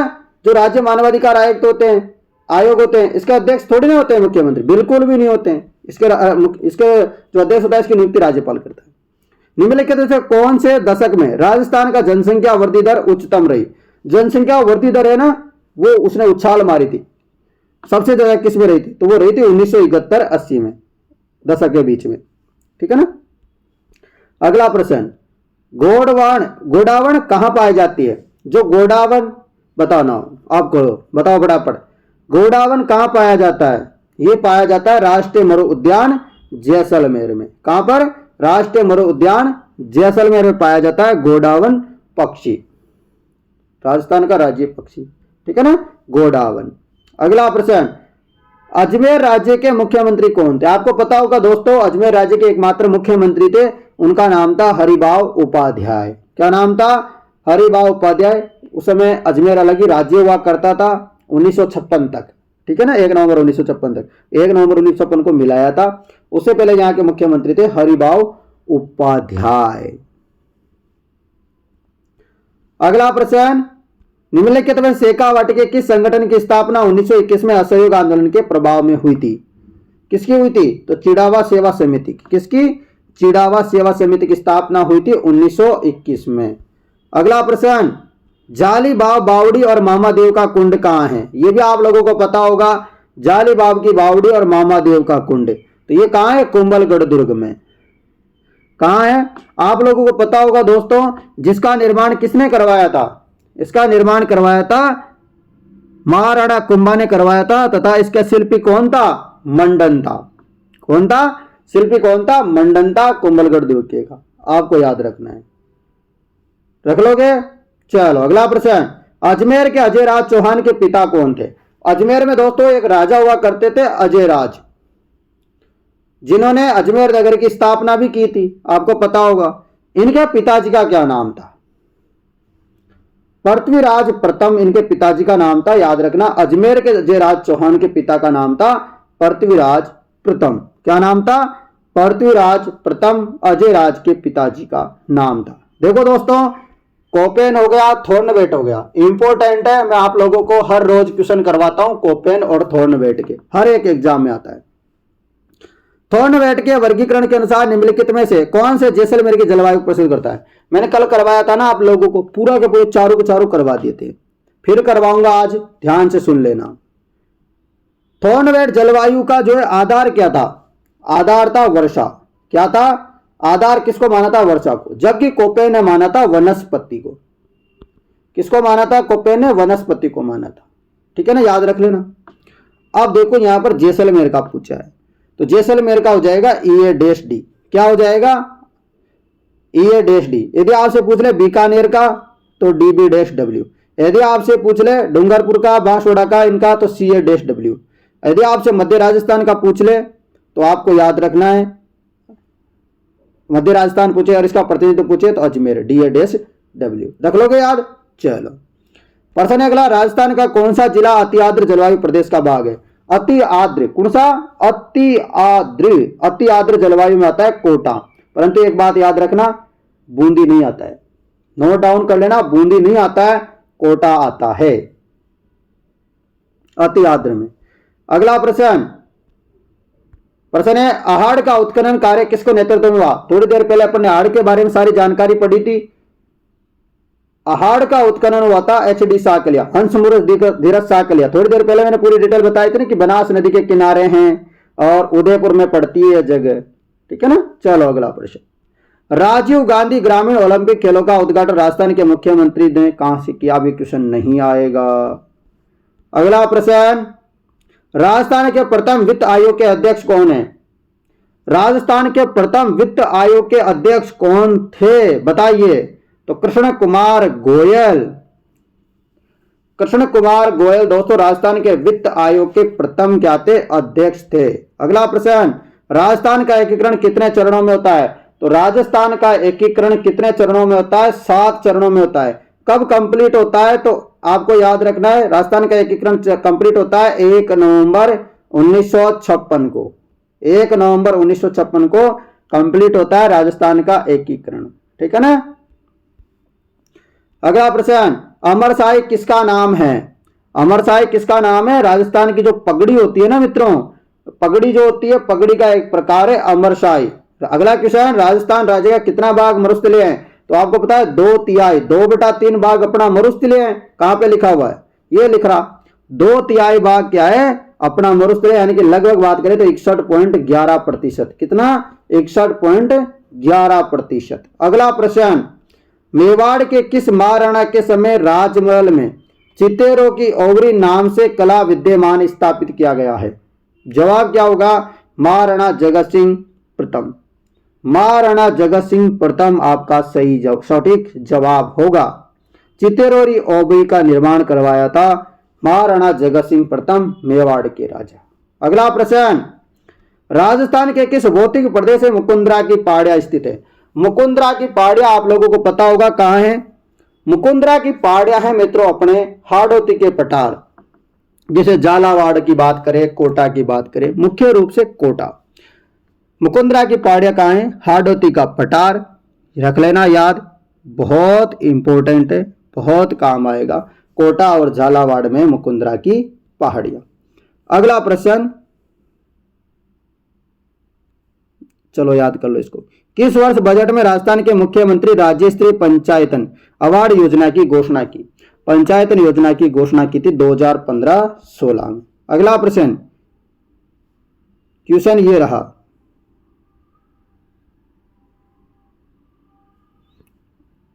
ये आ जाते हैं ऐसे क्वेश्चन है ना, इनको याद कर लो।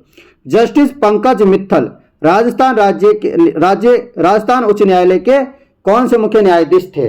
आपको बताना है जस्टिस पंकज मित्तल उच्च न्यायालय के कौन से मुख्य न्यायाधीश थे। ऐसे क्वेश्चन आ जाते हैं, ऐसे मत सोचना कि सर ये तो बहुत पुराना था, अभी तो MM श्रीवास्तव नहीं आ जाता है। फिर भी जस्टिस पंकज मित्तल राजस्थान उच्च न्यायालय के दोस्तों 40वें नंबर के क्या थे?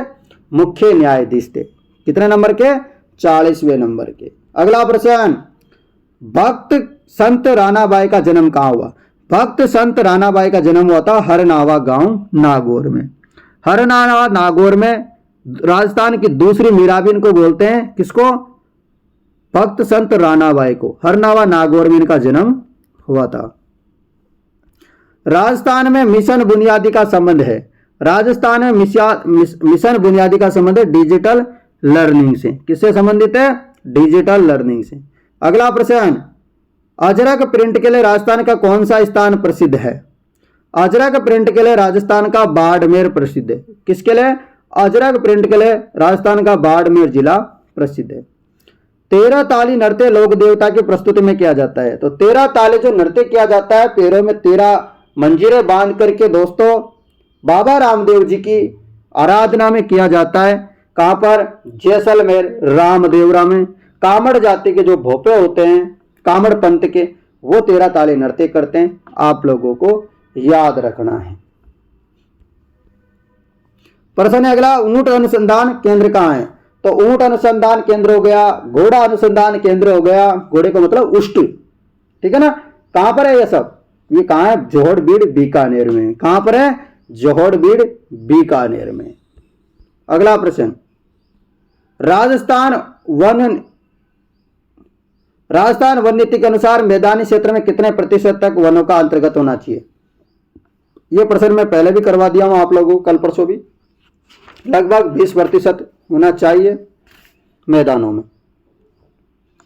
अगला प्रश्न, राजस्थान के कौन से अंतर्राष्ट्रीय सीमा पर दक्षिण से उत्तर की ओर स्थित है? यानी कि जो अंतर्राष्ट्रीय सीमा है इधर से आपको इधर आना है। नहीं, उल्टा जाना है भाई साहब। क्या करना है? दक्षिण से उत्तर की ओर जाना है, जो पाकिस्तान की सीमा में है। नीचे से ऊपर की ओर जाओ फटाफट। आपको पता है यहां तो गंगानगर है, अंत में तो गंगानगर आएगा। ये तो है नहीं, ये है नहीं। अब दोनों में से बचा। अब बताओ, जालोर अंतर्राष्ट्रीय सीमा में है नहीं, तो ये ऐसे हो गया। बचा ये आंसर हो गया। यहाँ नीचे नीचे कौन है? यहाँ पर बाड़मेर। फिर कौन है?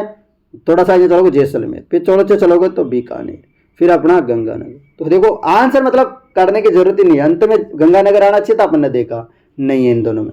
अपन ने देखा जालोर तो है नहीं, सीधा आंसर कर देते। कितना आसान है ना। चलो अगला प्रश्न, मोकड़ी क्या है? मोकड़ी क्या है? मोकड़ी एक प्रकार की क्या है? लाख की जो चूड़ियां होती है ना, जो लाख की चूड़ियां आती जो महिलाएं पहनती है, उनको मोकड़ी बोलते हैं। अगला प्रश्न, निम्न में से कौन सा औद्योगिक क्षेत्र जोधपुर में स्थित नहीं है? कहां पर? जोधपुर में नहीं है। इनमें से एक बताओ औद्योगिक क्षेत्र। दोस्तों आपको पता है पाल शिल्प ग्राम भी है, बोरानाड़ा तृतीय भी है, मंडौर भी है, परंतु नापासर नहीं है। नापासर कहां पर है? नापासर जो औद्योगिक क्षेत्र है वो है बीकानेर में। कहां पर है? बीकानेर में नापासर, याद रखना। अगला प्रश्न आपके लिए ये रहा, बहुत ही अच्छा है। बताओ, निम्नलिखित में से कौन सा कथन राजस्थान के राज्यपाल के संबंध में असत्य है? तो राजस्थान के राज्यपाल के संबंध में असत्य कथन आपको बताना है। राजस्थान को राज्यपाल को मृत्युदंड के दंडावेश के विरुद्ध समाधान की शक्ति प्राप्त नहीं है। बिल्कुल, जो राज्यपाल होता है वो मृत्युदंड को क्षमा नहीं कर सकता है, माफ नहीं कर सकता है। सही बात है। राज्यपाल की स्वविवेक के शक्ति से लिए गए निर्णयों को न्यायालय में चुनौती नहीं दे सकती। बिल्कुल, राज्यपाल ने कोई निर्णय ले लिया अपने स्वविवेक की शक्ति से, तो कोई उसको न्यायालय में चुनौती नहीं दे सकता। सच बात है। ऑप्शन नंबर है, राज्यपाल को प्रशासनिक सहायता प्रदान करने के लिए राज्यपाल सचिवालय कार्यरत है। बिल्कुल ये भी सही है। ऑप्शन नंबर ब, राज्यपाल सचिवालय का प्रमुख राज्यपाल का सचिव होता है जो राजस्थान प्रशासनिक सेवा का अधिकारी होता है। गलत बात है, तो मुख्यमंत्री का होता है। गलत है ना, बिल्कुल। तो बहुत बढ़िया। चलो अगला प्रश्न, ये रहा अगला प्रश्न। अति आर्द्र जलवायु प्रदेश के अंतर्गत कौन सा जिला नहीं आता है? अति आर्द्र जिले में कौन सा नहीं आता है बताना है आपको। अति आर्द्र में जो नहीं आता है वो बताना है। सिरोही भी आता है, बांसवाड़ा आता है, बारां आता है, उत्तरी चित्तौड़ नहीं आता है। कौन सा नहीं आता? उत्तरी चित्तौड़ अति आर्द्र जलवायु में नहीं आता है मित्रों। अगला प्रश्न आपके लिए ये रहा, राजस्थान के जो राज्यपाल है वो लोकायुक्त की नियुक्ति, जो लोकायुक्त है उसकी नियुक्ति करने के लिए कौन कौन होंगे बताओ। राज्यपाल जो है लोकायुक्त की नियुक्ति के लिए निम्न में कैसे किसके साथ परामर्श करता है? तो किसके साथ परामर्श करता है याद रखना। उच्च न्यायालय का मुख्य न्यायाधीश होगा, विधानसभा में प्रतिपक्ष का नेता भी होगा।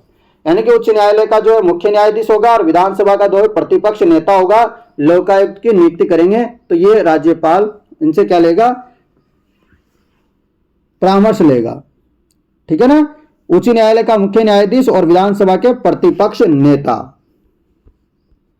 अगला प्रश्न, भारत के संविधान के निम्नलिखित किस अनुच्छेद में राज्यपाल की शपथ का प्रावधान है? तो राज्यपाल की पद का शपथ का प्रावधान है अनुच्छेद 159 में। किसमें? अनुच्छेद 159 में राज्यपाल का शपथ ग्रहण है। किसमें? शपथ ग्रहण किसमें? अनुच्छेद 159 में। अगला प्रश्न मित्रों, राजस्थान सरकार ने किस वर्ष राजस्थान राज्य विद्युत बोर्ड को 5 कंपनियों में, जिसे अलग अलग है, जेविनल, एविनल, जेडविनल, आरविनल, इस प्रकार 5 कंपनियां हैं, इनको कब बांटा गया था? तो सन 2000 में। कब बांटा गया था? सन 2000 में 5 कंपनियों में बांटा गया था। अगला प्रश्न,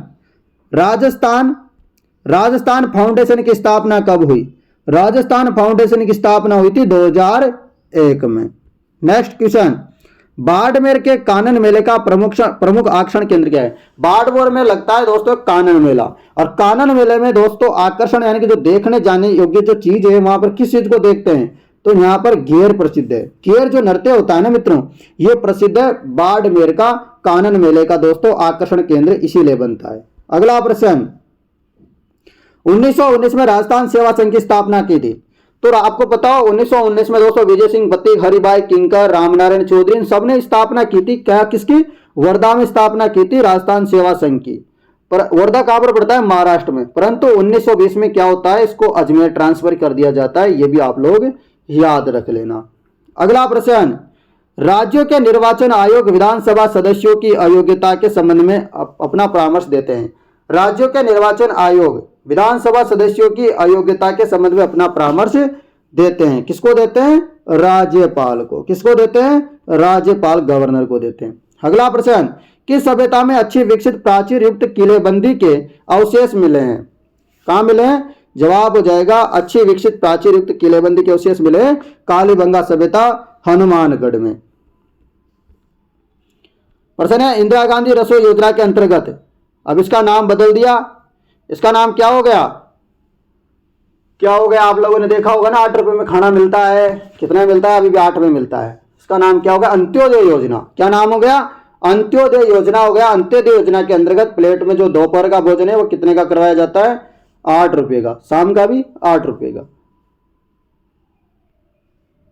ये इंदिरा गांधी का नाम चेंज कर दिया। इसमें भी 100 दिन देते हैं, याद रख लेना। कितने दिन देते हैं? 100 दिन, परंतु 25 दिन और दे देते हैं यदि आप 100 दिन पूरा काम कर लेते हो तो। अगला प्रश्न, निम्न दस्तकारों में से किसे टेराकोटा ऑफ मोलेला के लिए पद्मश्री पुरस्कार मिला है?